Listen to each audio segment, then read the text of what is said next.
नमस्कार सभी लोगों को, उत्कर्ष क्लासेस में आप सब लोगों का स्वागत है।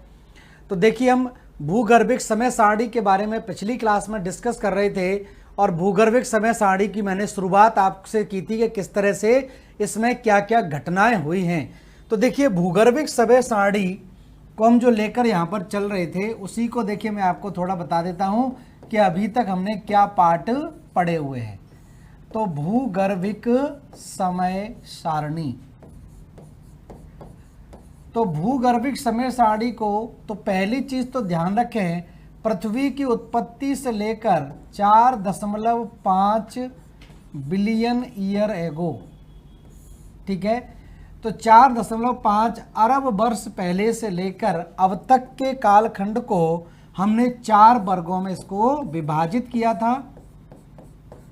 4 वर्गों में विभाजित किया था। तो सबसे बड़ा भाग जो कहलाता है उसको हम इयोन बोलते हैं, इयोन कहलाता है।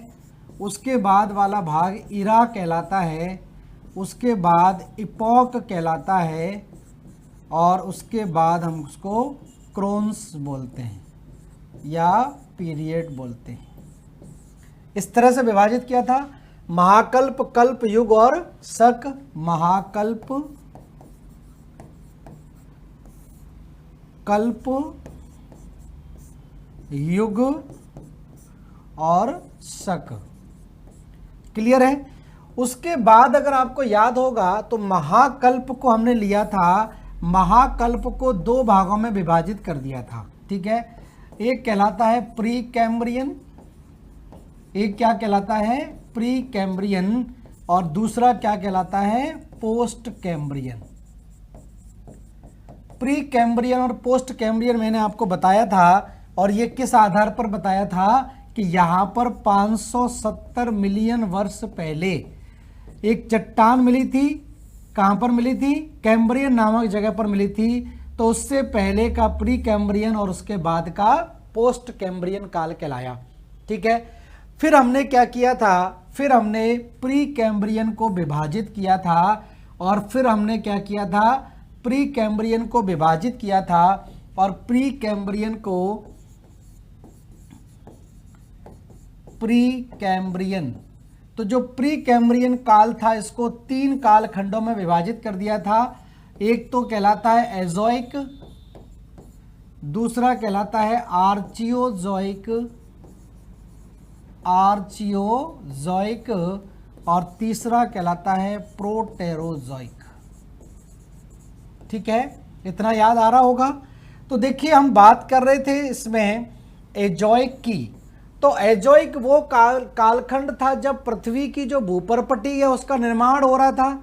तो ना तो यहाँ पर इस समय जल मौजूद था और ना ही इस समय यहाँ पर कोई भूपृष्ठ की कोई आकृति बनी हुई थी।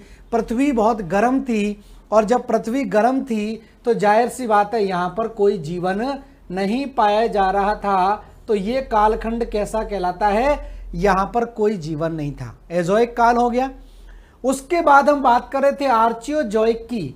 तो आर्चियोजोइक कालखंड के बारे में मैंने बहुत विस्तार से आपको बताया था कि भूपृष्ठ पर धीरे धीरे भूपरपट्टी का निर्माण हो चुका था।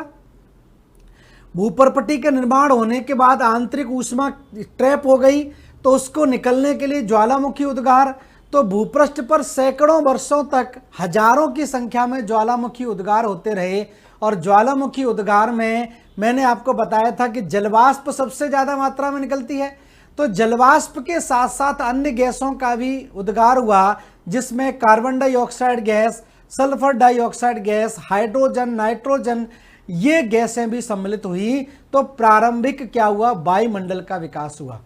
और ये जो प्रारंभिक वायुमंडल था ये अभी के वायुमंडल से बिल्कुल भिन्न था, ठीक है। फिर मैंने आपको पॉइंट लिखाया था कि जब जलवाष्प भारी मात्रा में विकसित हुई, निष्कासित हुई, जलवाष्प संघनित हुई, और संघनित होकर क्या हुई, वर्षा हुई। तो लाखों वर्षों तक भूपृष्ठ लगातार गर्म होता रहा, भाप बनता रहा, फिर वर्षा होती रही। तो लगातार वर्षा होती रही, और ज्वालामुखी उद्गार से जो उभरे हुए भाग बन गए उनको हमने सील्ड शब्द का नाम दिया। वो क्या कहलाए, सील्ड कहलाए। और इसके अलावा जो गड्ढे वहां पर बने हुए थे उनमें जल भरता चला गया। क्योंकि हजारों लाखों सालों तक वर्षा होती रही, और जब वर्षा होती रहेगी तो धीरे धीरे करके सागरों का निर्माण होता चला गया। तो प्रारंभिक सागर और महासागरों का निर्माण हुआ।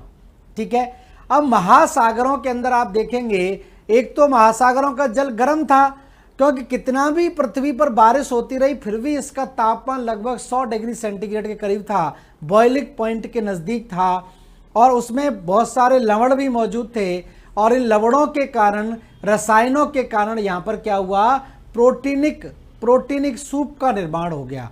तो प्रोटीनिक सूप के निर्माण तक हम बात कर चुके थे, प्रोटीनिक सूप के निर्माण तक हम बात कर चुके थे। हम बात किसकी कर रहे हैं अभी, हम आर्चियोजॉइक की बात कर रहे हैं। आर्चियोजॉइक में क्या हुआ,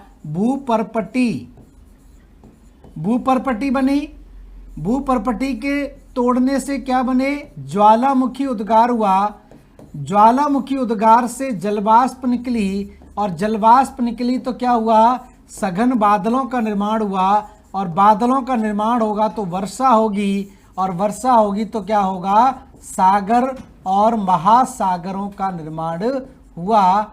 और इन महासागरों में क्या स्थिति बनती है, इन महासागरों में, ठीक है, क्या क्या थे, गर्म जल,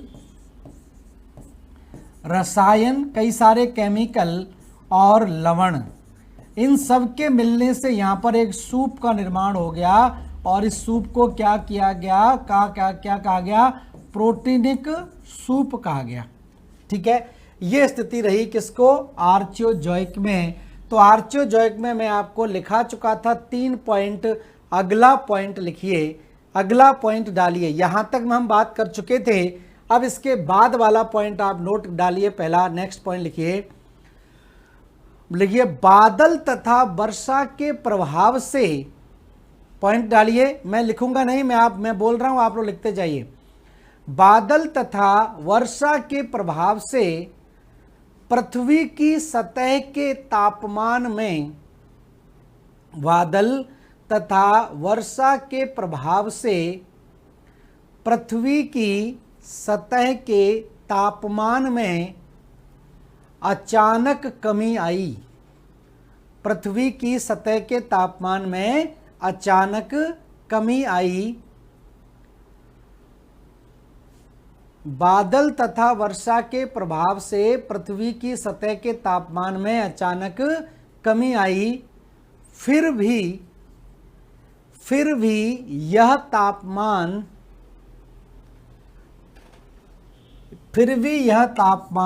100 डिग्री सेंटीग्रेड,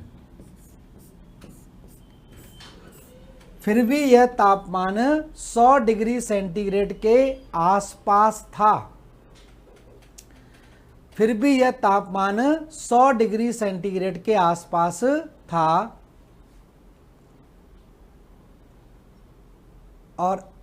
और इसी जल में विभिन्न प्रकार के लवण, और इसी जल में विभिन्न प्रकार के लवण तथा रसायन मिश्रित थे। ठीक है, तो 3 चीजें यहां पर बनी सागरों में, एक तो तापमान ज्यादा, लवण आ गए, क्योंकि लगातार पानी पठारों से बहते हुए सागर में आएगा, फिर वर्षा होगी, फिर तो धीरे धीरे करके चट्टानों को काटकर वो लवणों को कहाँ निक्षेपित कर देगा, सागरों में निक्षेपित कर देगा। ठीक है, तो इस तरह से आप देखें 3 चीजें यहां पर बनी, तापमान ज्यादा, लवण और रसायन यहां पर मिश्रित होते चले गए। ठीक है, अगला पॉइंट लिखिए, नेक्स्ट पैराग्राफ से लिखिए आगे, इसी के आगे, लवण एवं रसायनों से युक्त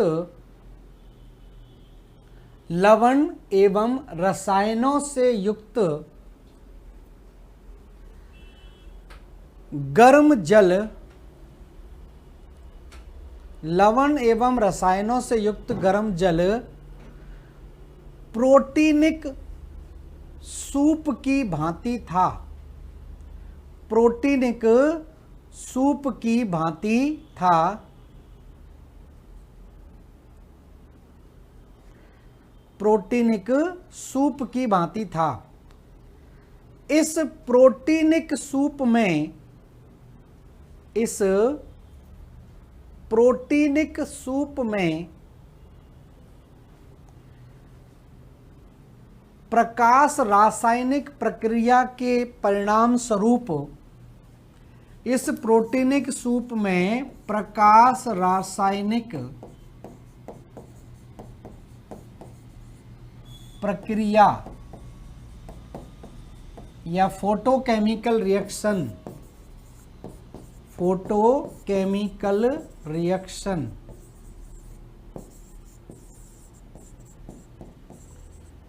प्रकाश रासायनिक प्रक्रिया के परिणाम स्वरूप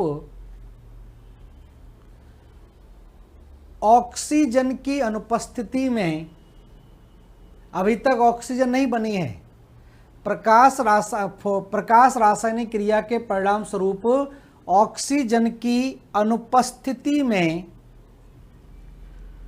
प्रथम जीव का उद्भव हुआ, प्रथम जीव का उद्भव हुआ, प्रथम जीव का उद्भव हुआ जिसे साइनो आर्की बैक्टीरिया, जिसे साइनो आर्की बैक्टीरिया,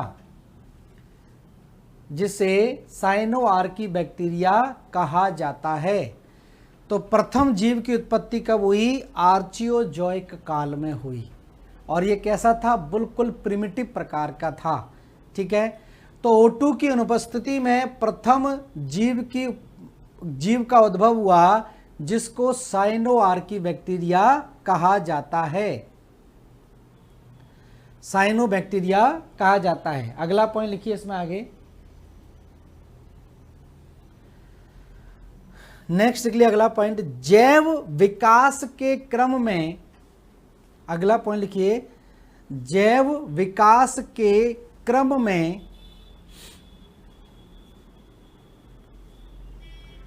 प्रकाश संवेदी पादप प्लवक, जैव विकास के क्रम में प्रकाश संवेदी पादप प्लवक, पादप प्लवक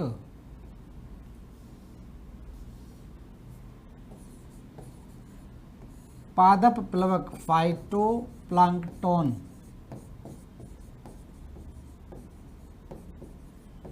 ठीक है। तो ये फोटो सेंसिटिव जो है वो प्रकाश संवेदी, मतलब फोटो सेंसिटिव फाइटोप्लैंक्टन, पादप प्लवकों का विकास, प्रकाश संवेदी पादप प्लवकों का विकास सागरीय जल क्षेत्र में हुआ, सागरीय जल क्षेत्र में हुआ।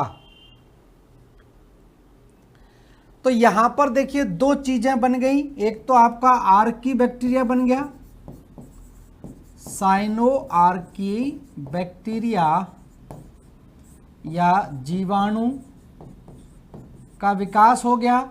दूसरा यहां पर क्या बन गए? शैवाल बन गए। ये क्या बन गए? शैवाल।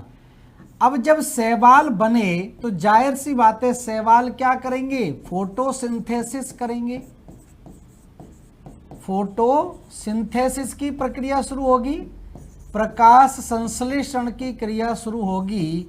और आपको पता ही है कि प्रकाश संश्लेषण की जब क्रिया होगी तो इसमें कार्बन डाइऑक्साइड किस में परिवर्तित होती है? ऑक्सीजन में परिवर्तित होती है। तो जब शैवाल के द्वारा यहाँ पर फोटोसिंथेसिस की प्रक्रिया शुरू कर दी गई तो जाहिर सी बात है वायुमंडल की जो कार्बन डाइऑक्साइड है वो किस में परिवर्तित होना शुरू होगी? ऑक्सीजन में परिवर्तित होना शुरू होगी। तो अब यहां से क्या हो रहा है? वायुमंडल में कार्बन डाइऑक्साइड में मात्रा कम होती चली जाएगी, कार्बन डाइऑक्साइड की, और ऑक्सीजन की मात्रा में वृद्धि शुरू हो जाएगी। ठीक है, तो अगला पॉइंट लिखिए, शैवाल द्वारा की गई, नेक्स्ट लिखिए अगला पॉइंट, शैवाल द्वारा की गई प्रकाश संश्लेषण की क्रिया से,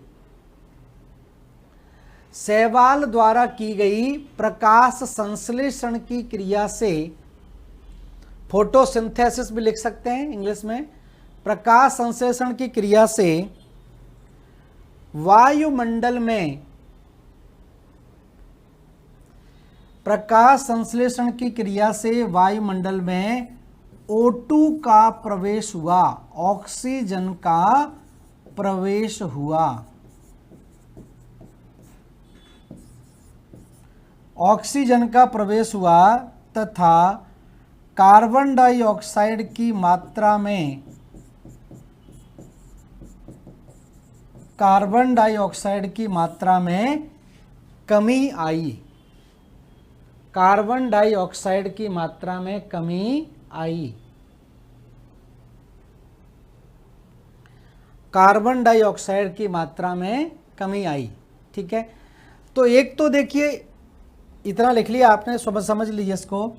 अब जो ज्वालामुखी उद्गार हुआ, देखिए यहां पर घटनाक्रम क्या है, ज्वालामुखी उद्गार हुआ, यहां तक तो आप समझ गए। अब ज्वालामुखी उद्गार से जलवाष्प निकली, और जलवाष्प क्या होती है, H2O होता है। और H2O पर जब यूवी रेडिएशन का प्रहार पड़ता है, क्या पड़ता है, यूवी रेडिएशन,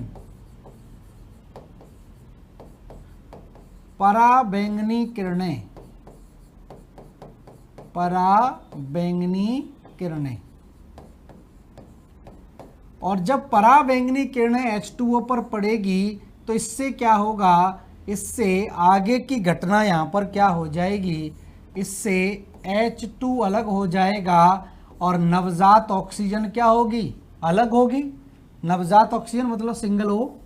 ठीक है, तो इससे दो चीजें बनी, एक तो आप देख रहे हैं कि एक तो प्रकाश संश्लेषण की क्रिया द्वारा वायुमंडल में ऑक्सीजन की मात्रा क्यों बढ़ी, वायुमंडल में ऑक्सीजन की मात्रा दो कारणों से बढ़ रही है।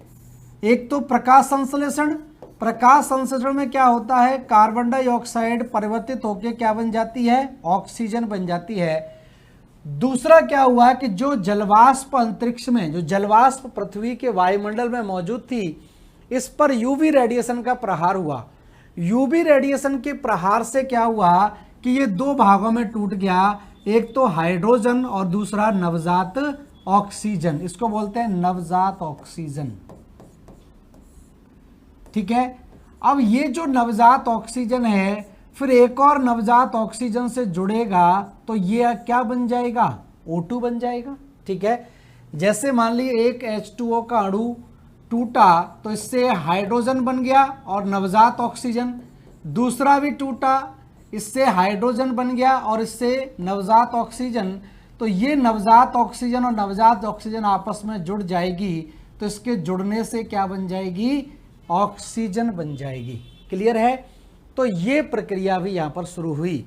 तो अगला पॉइंट लिखिए, अगला पॉइंट लिखिए, इसी में O2 की उत्पत्ति या ऑक्सीजन की उत्पत्ति में, ऑक्सीजन की उत्पत्ति में पराबैंगनी किरणों द्वारा, पराबैंगनी किरणों द्वारा जलवाष्प में किया गया प्रहार भी, जलवाष्प में किया गया प्रहार, जलवाष्प में किया गया प्रहार, बॉम्बार्डिंग, जलवाष्प में किया गया प्रहार भी विशेष योगदान रखता है, विशेष योगदान रखता है, जिससे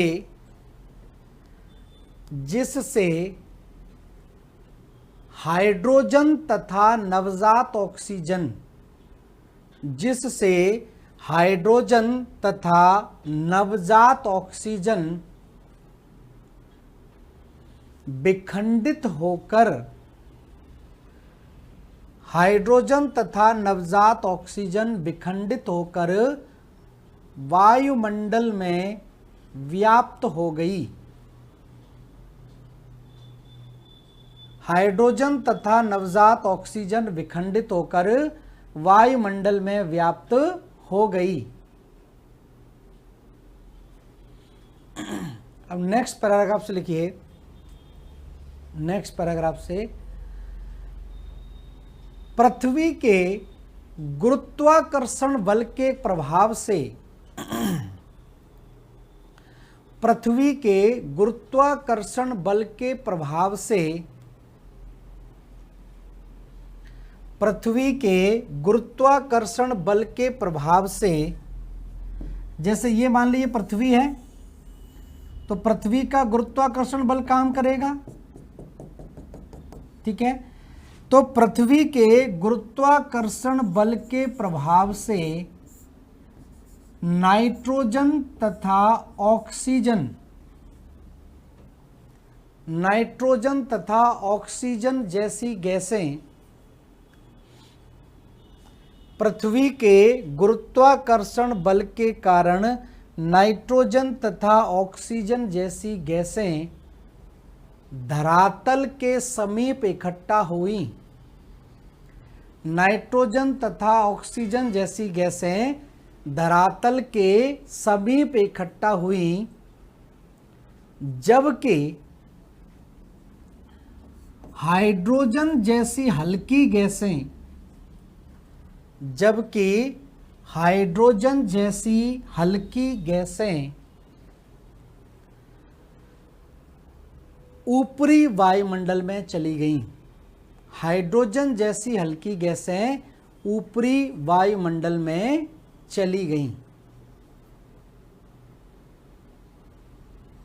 ऊपरी वायुमंडल में चली गईं,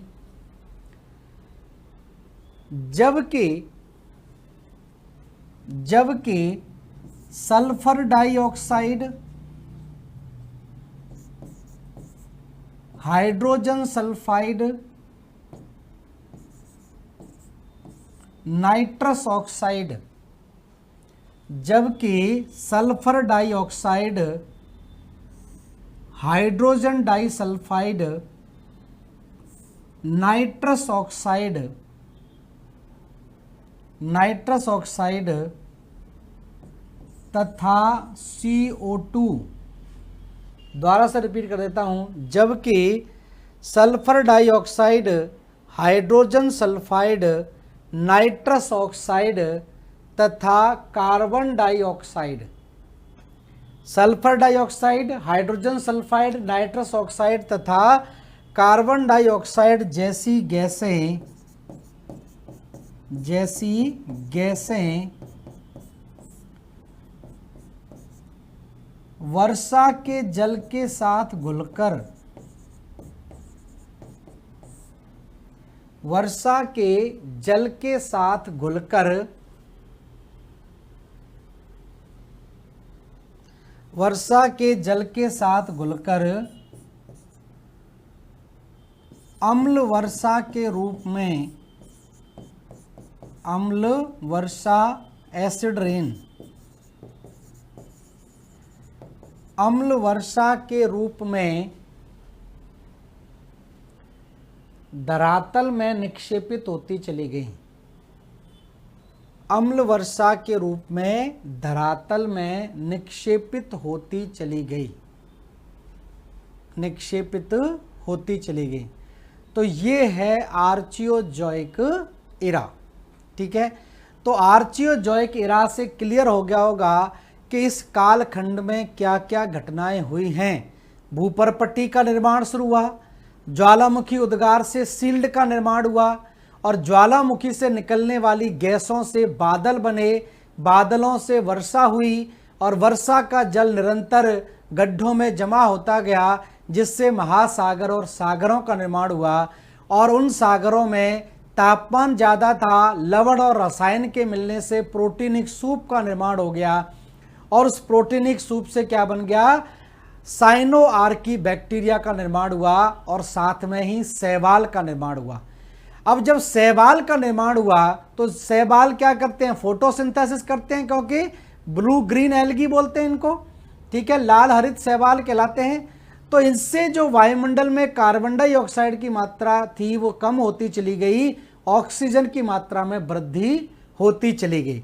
तो अब आप देख रहे हैं धीरे धीरे करके आधुनिक वायुमंडल का निर्माण होता चला जाएगा, ठीक है। अब तीसरे कालखंड पर आते हैं जिसको बोलते हैं प्रोटेरोजोइक। और प्रोटेरोजोइक में क्या होता है, प्रोटेरोजोइक में ध्यान रखना सबसे महत्वपूर्ण घटना है। पहली चीज तो यहां पर हम देखेंगे इस कालखंड में क्या हुआ कि एक तो प्रोटोजोआ का निर्माण हुआ, दूसरी चीज क्या हुई कि इसमें भूगर्भिक हलचल शुरू हुई, भूगर्भिक हलचल जिसको कहा जाता है। और इस भूगर्भिक हलचल के कारण यहां पर क्या होता है, सबसे पहले अरावली पर्वत श्रृंखला का निर्माण होता है। तो ध्यान रखें इसको फर्स्ट ओरोजेनी कहा जाता है। ओरोजेनी मतलब पर्वत निर्माणकारी। तो हम बात करेंगे प्रथम ओरोजेनी कब हुई, द्वितीय ओरोजेनी कब हुई, और द्वितीय ओरोजेनी में कौन कौन सी पर्वत श्रृंखलाएं बनी, तृतीय ओरोजेनी में कौन कौन सी पर्वत श्रृंखलाएं बनी। तो यही महत्वपूर्ण भी ध्यान रखना। तो तीसरा हम भाग लेते हैं। अब हम बात करते हैं किसकी, प्रोटेरोजोइक। तो आप लिखिए यहां पर प्रोटेरोजोइक।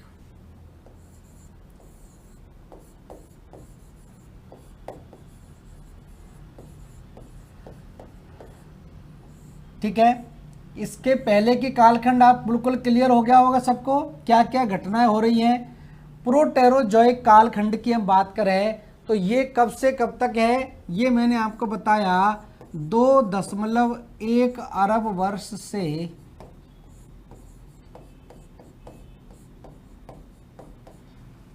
57 करोड़ वर्ष पहले।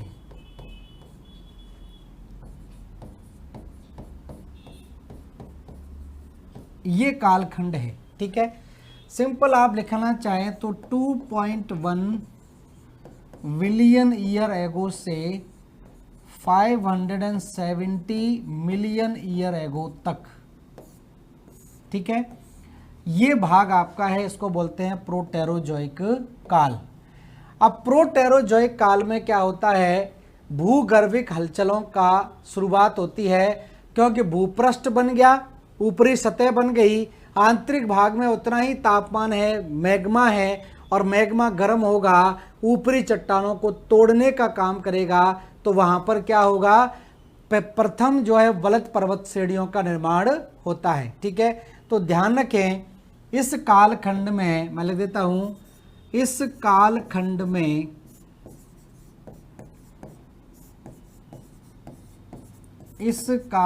में भूगर्भिक हलचलों द्वारा,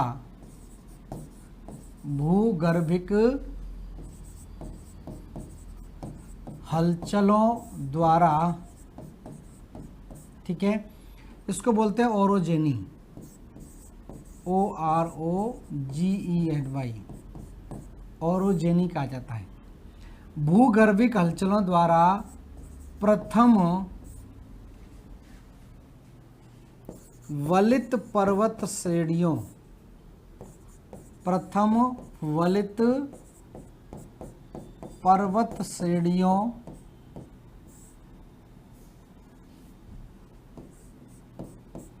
श्रेणियों का उद्भव एवं विकास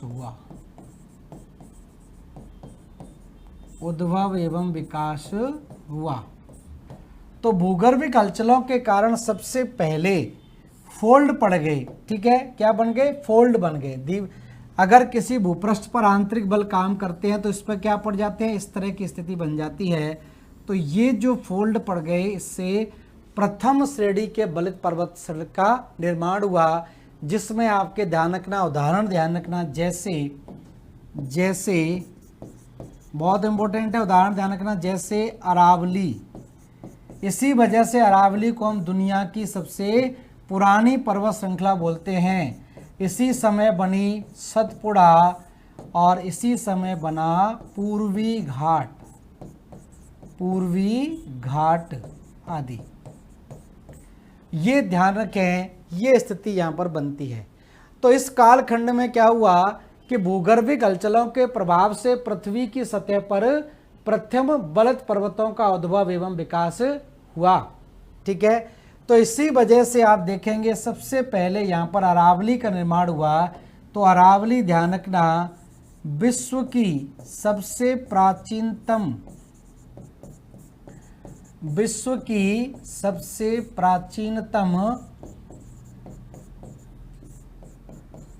वलित पर्वत श्रेणी है। वलित पर्वत श्रेणी तो विश्व की सबसे प्राचीनतम वलित पर्वत श्रेणी की कैटेगरी में आती है आपकी कौन सी? ध्यान रखना अरावली। ठीक है, तो अरावली ध्यान रखना भूगर्भिक हलचलों के कारण या पर्वत निर्माणकारी हलचलों के कारण, जिसको टेक्निकल टर्म हम बोलते हैं ओरोजेनी, ध्यान रखना ओरोजेनी। तो फर्स्ट ओरोजेनी यहाँ पर हुई, प्रथम भूगर्भिक हलचलें हुई और भूपृष्ठ पर क्या बन गई? ऊंची ऊंची पर्वत श्रृंखलाएं बन गई, जिसमें अरावली का नाम भी आपका आता है। अब जैविक विकास के क्रम में आप देखेंगे, जैविक विकास के क्रम में क्या हुआ? ये तो भूपृष्ठ पर निर्माण हुआ। अब नेक्स्ट लिख लें, आगे लिख लें अगला पॉइंट नीचे, जैविक विकास के क्रम में, जैविक विकास साथ साथ में जीवों का भी विकास हो रहा था। जैविक विकास के क्रम में प्रोटोजोआ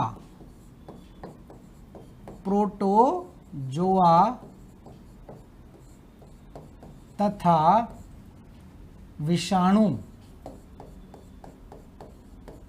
प्रोटोजोआ तथा विषाणु या वायरस, प्रोटोजोआ तथा विषाणु आदि, प्रोटोजोआ तथा विषाणु आदि जीवों का विकास जलीय क्षेत्रों में हुआ।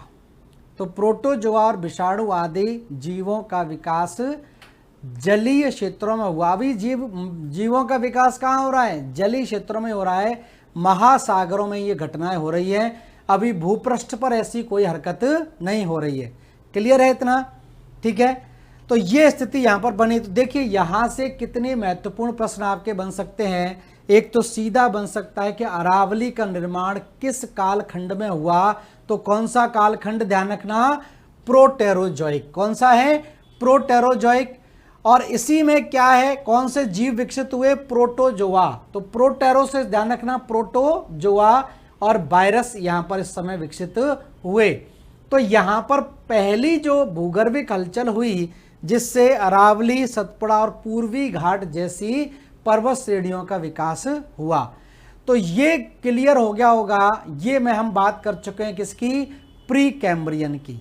प्री कैम्ब्रियन कालखंड आपका क्लियर हुआ होगा।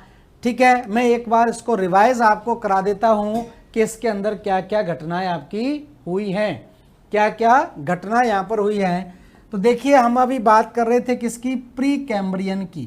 तो एक बार रिवाइज करा देता हूं, सारी चीजें आपको क्लियर हो ही गई हैं। प्री कैम्ब्रियन, फिर बात करेंगे पोस्ट कैम्ब्रियन की। तो प्री कैम्ब्रियन कालखंड हम कब से मानकर चल रहे थे? 4.5 बिलियन ईयर एगो से लेकर 570 मिलियन ईयर एगो तक। इसको 3 भागों में हमने विभाजित कर दिया था। ठीक है, 3 भागों में इसको विभाजित कर दिया था। एक कहलाता है एजोइक, एक कहलाता है, इसको हम बोलते हैं आर्चियोजोइक, और एक आपका कहलाता है प्रोटेरोजोइक। प्रोटेरोजोइक कहलाएगा। क्लियर है? ठीक है, तो इसकी हम बात करें, इसके अंदर आप देखेंगे इसमें तो कोई जीवन नहीं था। इसमें आर्चियोबैक्टीरिया आ गया और इसमें कौन आ गया? प्रोटोजोआ आ गया। यहां पर कोई भूप्रपट्टी का निर्माण नहीं हुआ था, यहां भूप्रपट्टी का निर्माण हो गया, भूपृष्ठ का निर्माण हो गया। ठीक है, सील्ड बन गए, महासागर बन गए। इसी कालखंड में वायुमंडल का जो प्रारंभिक वायुमंडल का विकास हुआ। ठीक है, उसके बाद आपकी प्रोटेरोजोइक काल आ जाता है और आप देखेंगे इसी कालखंड में क्या आया, आर्चियोबैक्टीरिया आया और शैवाल आए। ठीक है, बैक्टीरिया और शैवाल आ गए और यहाँ पर प्रोटोजोआ और क्या आ गए। इस कालखंड में कौन आ गया, एक तो आर्चियोबैक्टीरिया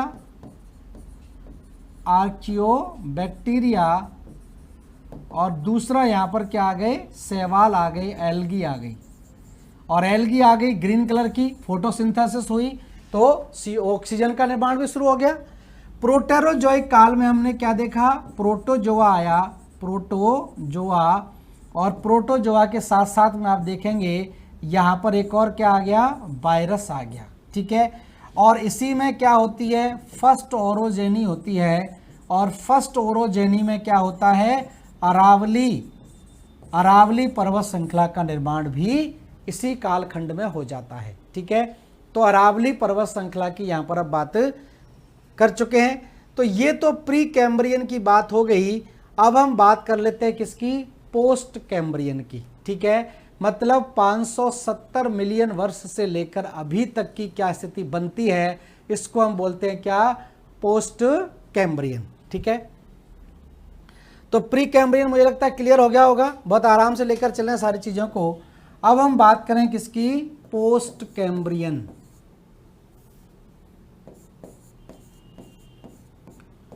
पोस्ट कैम्ब्रियन, ठीक है, पोस्ट कैम्ब्रियन।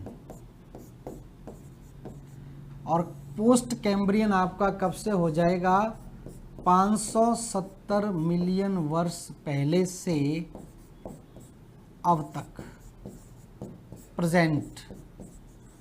प्रेजेंट तक हो जाएगा। ठीक है, अब इस भाग को हम क्या करते हैं, ये ध्यान रखना किसमें डिवाइड है, ये आपका 4 ईरा में डिवाइड है। ठीक है, 4 ईरा में डिवाइड हो जाएगा। एक तो आपका कहलाएगा पैलियोजोइक, एक कहलाएगा मीसोजोइक, एक कहलाएगा सीनोजोइक, एक कहलाएगा नियोजोइक। ये टेक्निकल टर्म ही आपको ध्यान रखने हैं। तो सबसे पहले हम ध्यान रखें पैलियोजोइक कहलाएगा, मीसोजोइक, सीनोजोइक और नियोजोइक। ठीक है, इसको आपको याद रखना इस तरह से, पैलियोजोइक, यही टर्म आपको मिलेंगे और हिंदी भी लिखा हुआ है तो उस पर ज़्यादा बिलीव मत के लिए, हालांकि इसको पुराजीवी बोला जाता है। क्या बोला जाता है, पुराजीवी। ठीक है, ये कहलाता है मीसोजोइक,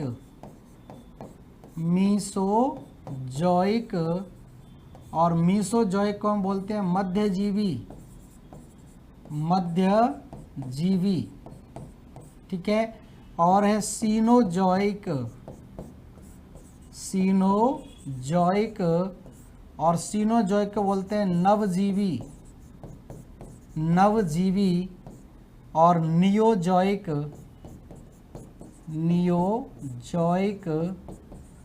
और नियोजोइक को बोलते हैं नूतन जीवी। इस तरह से ध्यान रखें, इसको क्या किया है, 4 भागों में हमने विभाजित किया है, पैलियोजोइक, मीसोजोइक, सीनोजोइक, नियोजोइक। क्रम भी ध्यान रखें, क्रम भी एग्जाम में पूछा जाता है। और देखिए यहाँ पर हम बात करें इसके बारे में, तो पैलियोजोइक को ध्यान रखना हम क्या बोलते हैं, प्राइमरी भी बोलते हैं, प्राइमरी, सेकेंडरी, टर्सरी और क्वाटरनरी। तो प्राथमिक आपका कल्प कहलाएगा, द्वितीयक, तृतीयक और चतुर्थक। तो इसको हम प्राइमरी भी बोलते हैं। क्या बोलते हैं, प्राइमरी, प्राथमिक कहलाएगा। इसको क्या बोल देंगे, सेकेंडरी बोलते हैं, सेकेंडरी कहा जाता है। और जो सीनोजोइक है इसको टर्शियरी भी बोलते हैं, टर्शियरी। और जो आपका नियोजोइक है इसको क्वाटरनरी, चतुर्थक काल। ठीक है, प्राथमिक, द्वितीयक, तृतीयक, और ये क्या कहलाता है, चतुर्थक। इस तरह भी इसको समझ सकते हैं। तो इस तरह से इसको विभाजित किया गया है, इसको नोट कर लीजिए, फिर आगे चलते हैं। तो ये प्री कैम्ब्रियन, पोस्ट कैम्ब्रियन काल आपका यहाँ पर 4 भागों में विभाजित है।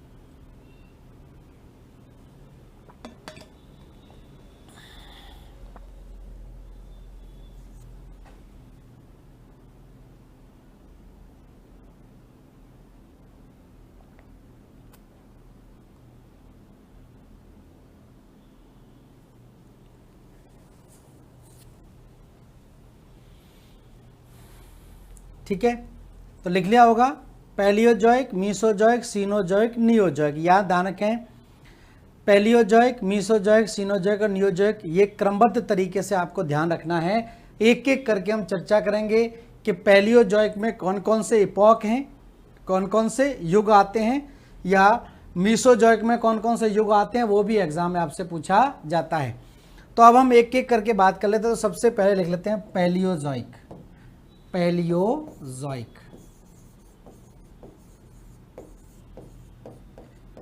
पैलियोजोइक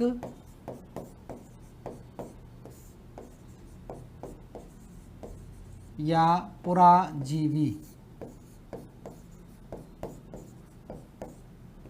ठीक है, पुराजीवी कहलाएगा। तो ये क्या है, ये वाला पाक का कहलाता है इरा।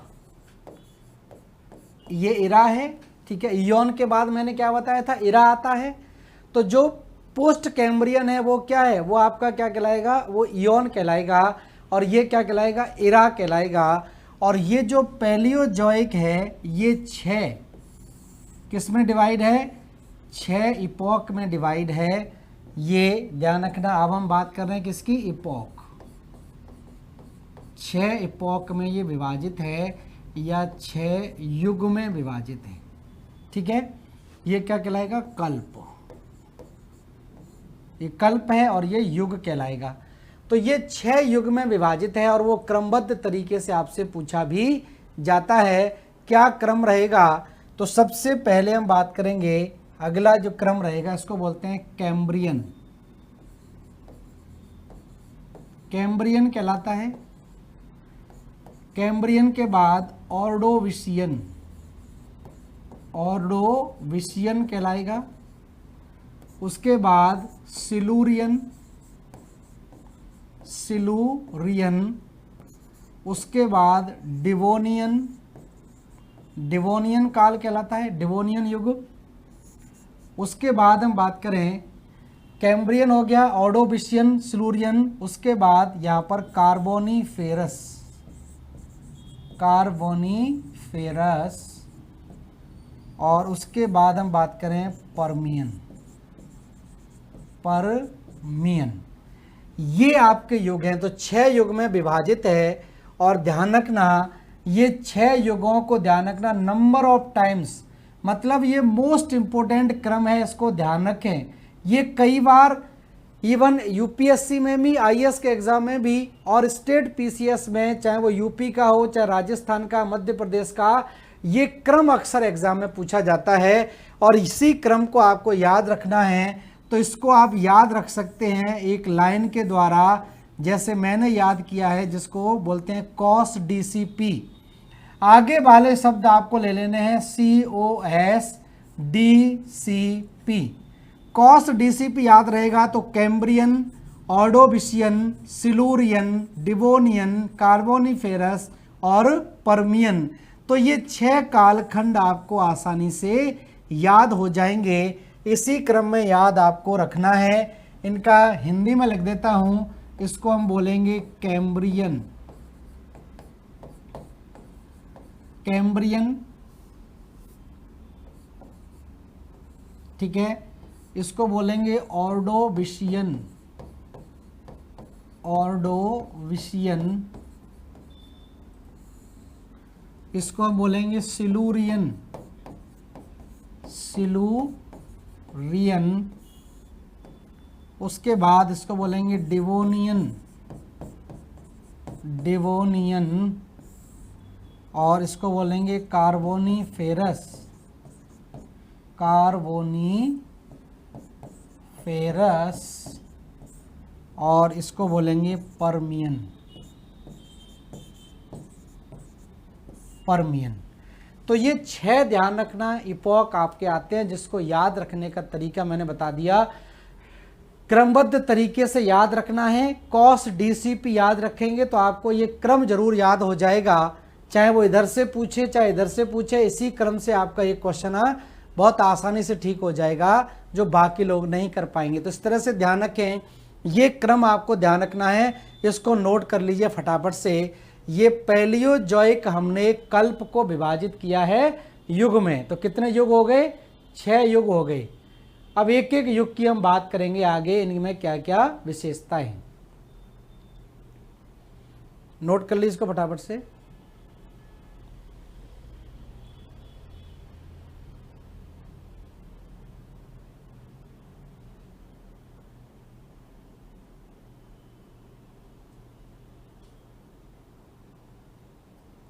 ठीक है, अब एक एक करके हम बात कर लेते हैं। कैम्ब्रियन में क्या हुआ, ओर्डोविशियन में, सिलुरियन में, डिवोनियन में, तो क्या क्या भूगर्भिक हलचलें हुई और साथ साथ में कौन कौन से जीवों का विकास हुआ। तो देखिए, पहला इपोक लेके चल रहा हूं, जो आपका है, इसको हम बोलते हैं कैम्ब्रियन। कैम्ब्रियन और कैम्ब्रियन का जो कालखंड है, ये ध्यान रखना 570 मिलियन वर्ष पहले से, मिलियन ईयर एगो से 500 मिलियन ईयर एगो तक है। ठीक है, 570 से लेकर 500 मिलियन वर्ष पहले तक। अब इसमें क्या घटना होती है कि जो छिछले सागरीय जल क्षेत्र थे, यहां पर पहली बार रीढ़ विहीन जंतुओं का उद्भव एवं विकास हुआ। तो जो एक कोशिकीय जीव थे, वो धीरे धीरे करके बहुकोशिकीय जीवों में परिवर्तित होते चले गए, लेकिन रीढ़ की हड्डी का विकास नहीं हुआ। मतलब वर्टिब्रेट यहां पर नहीं थे, अभी तक क्या थे, अकशेरुकी थे। ठीक है, इनवर्टिब्रेट जीवों का यहां पर विकास होना शुरू हुआ। तो यहां पर लिख लें, छिछले सागरीय जल क्षेत्रों में, छिछले सागरीय जल क्षेत्रों में, जल क्षेत्रों में रीढ़ विहीन, रीढ़ विहीन मतलब इनवर्टिब्रेट्स,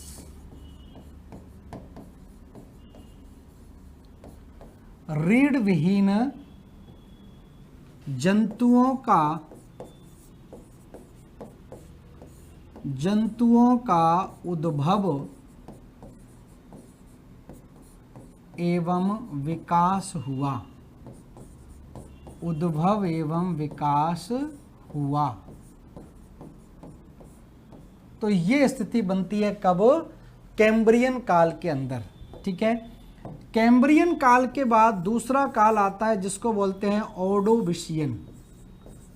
ऑर्डोविशियन, तो ऑर्डोविशियन जो इपोक है, ऑर्डोविशियन जो युग है, मैं इंग्लिश में इसलिए लिख रहा हूं कि आपको इंग्लिश में ही याद रखना है, इसी को हिंदी में भी आप लिख सकते हैं, ऑर्डोविशियन युग, इस तरह से लिख सकते हैं।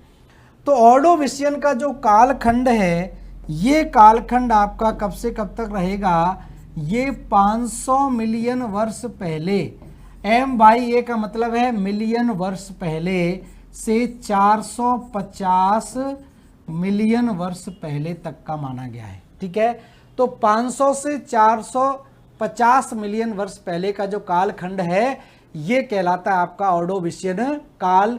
और ऑर्डोविशियन काल में क्या होती है, द्वितीय भूगर्भिक हलचल होती है। इसको क्या बोलते हैं, इस कालखंड का सबसे महत्वपूर्ण है सेकंड ओरोजेनी। सेकंड ओरोजेनी होती है, या द्वितीय भूगर्भिक हलचल।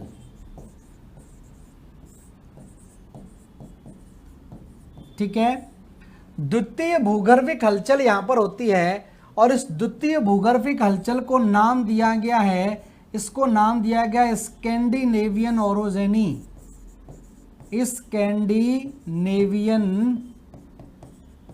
ओरोजेनी, स्कैंडिनेवियन ओरोजेनी या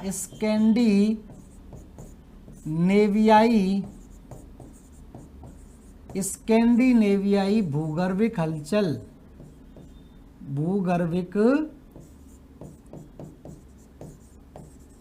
हलचल, स्कैंडिनेवियाई भूगर्भिक हलचल बोलते हैं। स्कैंडिनेविया आपने सुना होगा, स्कैंडिनेवियाई देश सुने होंगे, नॉर्वे, स्वीडन, फिनलैंड, ठीक है। अब ये क्या है, एक पर्वत श्रृंखला यहाँ पर सबसे पहले विकसित हुई थी, हालांकि वह अपरदित हो चुकी है, इसी वजह से इसका नाम पड़ा स्कैंडिनेविया, ठीक है।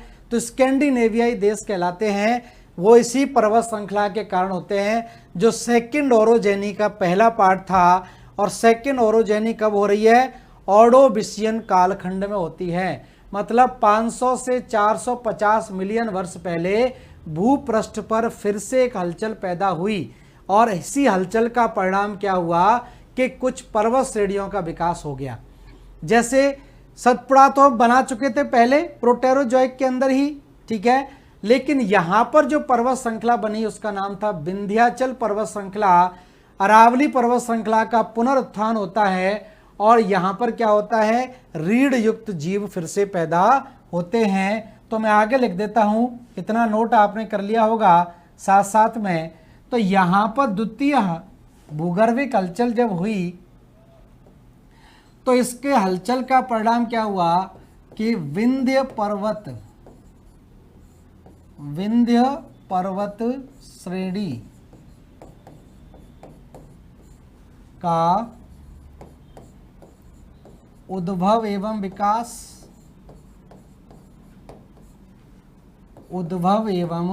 विकास हुआ। विंध्य पर्वत श्रेणी का उद्भव एवं विकास। दूसरा यहां पर क्या हुआ, अरावली का पुनरुत्थान हुआ। बहुत इंपॉर्टेंट है आरएस के एग्जाम के लिए, अरावली का पुनरुत्थान, मतलब द्वारा से अरावली जो है वो ऊपर उठना शुरू हुआ। तो अरावली का पुनरुत्थान कब हुआ, ये काल आपका ऑर्डोविशियन कालखंड कहलाता है। और अगर हम बात करें, ध्यान रखना, जैव विकास के क्रम में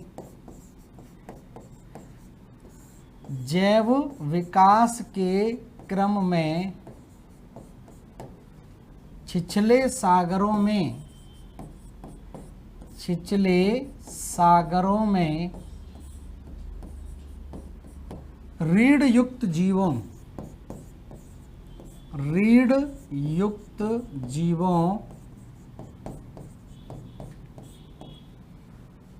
की उत्पत्ति एवं विकास।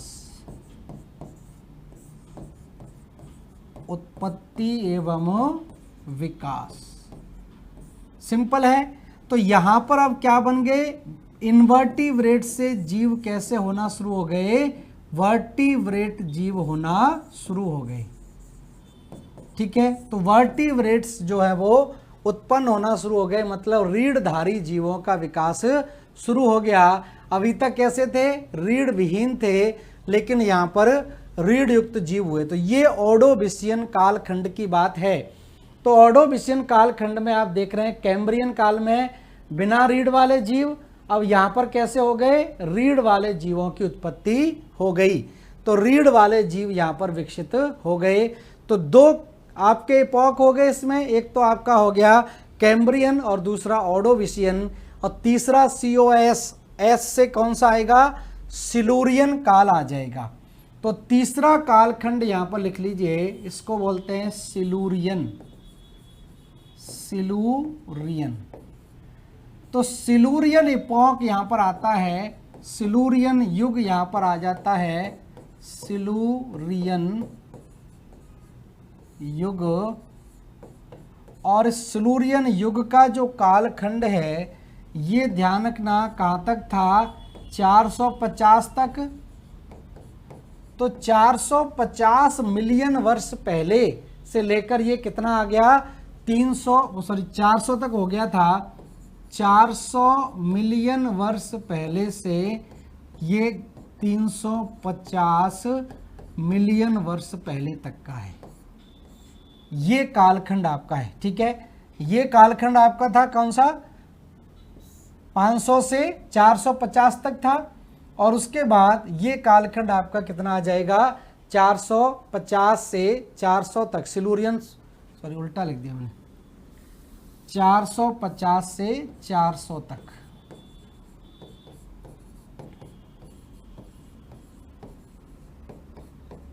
ये घटना इसमें हुई, ठीक है। अब रीढ़ युक्त जीवों का विकास हो गया।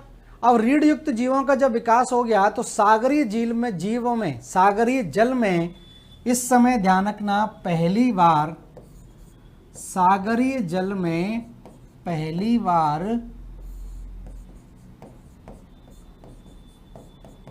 सागरीय जल में पहली बार मत्स्य वर्ग की उत्पत्ति हुई। तो ध्यान रखना, मछलियों का सबसे पहले विकास किस वर्ग में हुआ, सिलूरियन युग में हुआ। लेकिन इसको मत्स्य, ध्यान रखना, फिश एज नहीं कहा जाता है, कंफ्यूजन हो जाता है, ठीक है। फिश एज नहीं कहा जाता है, मतलब ऐसा नहीं था कि इसमें मछलियों का ही एकाधिकार था, मछलियों का ही यहाँ पर पूरा क्या डंका बसता था, ऐसा नहीं था, ठीक है। तो ये ध्यान रखना है। तो यहाँ पर मत्स्य वर्ग मतलब धीरे धीरे करके जल में क्या हुआ, मछलियों जैसी आकृति विकसित हुई। और ध्यान रखना, इसके साथ साथ में अभी तक सब घटना कहाँ हो रही थी, पानी के नीचे हो रही थी, लेकिन अब स्थल खंडों पर, ठीक है, ध्यान रखना, स्थल खंडों पर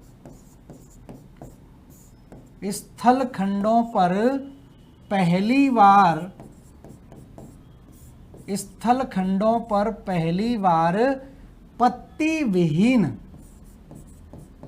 पत्ती विहीन लीफलेस, ठीक है, पौधों का विकास हुआ, पौधों का विकास। ये घटना यहां पर एक और ऐड हो जाती है अलग से। तो अब यहां पर क्या आ गया, यहां पर अभी तक क्या थे, जल के अंदर हो रहे थे जीव विकास, लेकिन स्थल खंडों पर पहली बार क्या हुआ, लीफलेस प्लांट जो है वो उगना शुरू हुए। तो स्थल भागों की आकृति में भी धीरे धीरे क्या आ रहा है, बदलाव आ रहा है, ठीक है। इसके बाद का जो काल आता है नेक्स्ट, इसको लिख लीजिए, फिर मैं आगे लिखता हूं, जिसको बोलते हैं हम डिवोनियन काल कहलाता है, डिवोनियन काल, ठीक है। तो नेक्स्ट मैं लिखता हूं आगे फटाफट से, समय हो रहा है। नेक्स्ट लिख लेते हैं डिवोनियन इपोक। तो डिवोनियन इपोक की देखिए बात होती है, तो उसी प्रक्रिया में, और इसका कालखंड कितना हो जाएगा, 400 मिलियन वर्ष से 400 मिलियन वर्ष पहले से 350 मिलियन वर्ष पहले तक का हो जाएगा। 400 से कितना आगे, 350 तक आ गए। और इसमें इस युग को हम क्या बोलते हैं, इसको मत्स्य युग कहा जाता है, मत्स्य युग या फिश एज कहते हैं। मतलब पूरी पृथ्वी पर किसका अधिकार हो गया, मछली वर्ग का अधिकार हो गया। इस वजह से इसको हम क्या बोलते हैं, फिश एज। तो ध्यान रखना, मछली की सर्वप्रथम उत्पत्ति सिलूरियन में होती है, लेकिन इस कालखंड में पूरी भूपृष्ठ पर, पूरे महासागरों में मछलियों का ही बोलबाला हो गया, मछलियों का ही एकाधिकार हो गया। इसलिए इसको हम बोलते हैं मत्स्य युग, या ये कहें मछलियों का साम्राज्य हो गया, मछलियों का साम्राज्य। तो जिसका साम्राज्य होता है उसी युग के नाम से जाना जाता है, ठीक है। तो यहां पर मछलियों का साम्राज्य हो जाता है डिवोनियन काल में। और स्थल भाग में ध्यान रखना, घटना क्या हुई, स्थल खंडों पर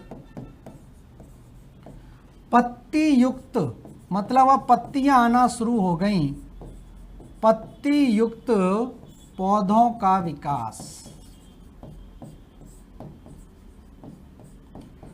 तो पत्ती युक्त पौधों का विकास हो गया, पत्ती विहीन से यहां पर क्या हो गई, पत्तियां आना शुरू हो गई, पत्तियों की स्थिति हुई। और जाहिर सी बात है जब पत्तियां आना शुरू हो जाएगी तो प्रकाश संश्लेषण की क्रिया में तीव्र गति, प्रकाश संश्लेषण की क्रिया तीव्र गति से होने लगी। ठीक है। और स्थल भाग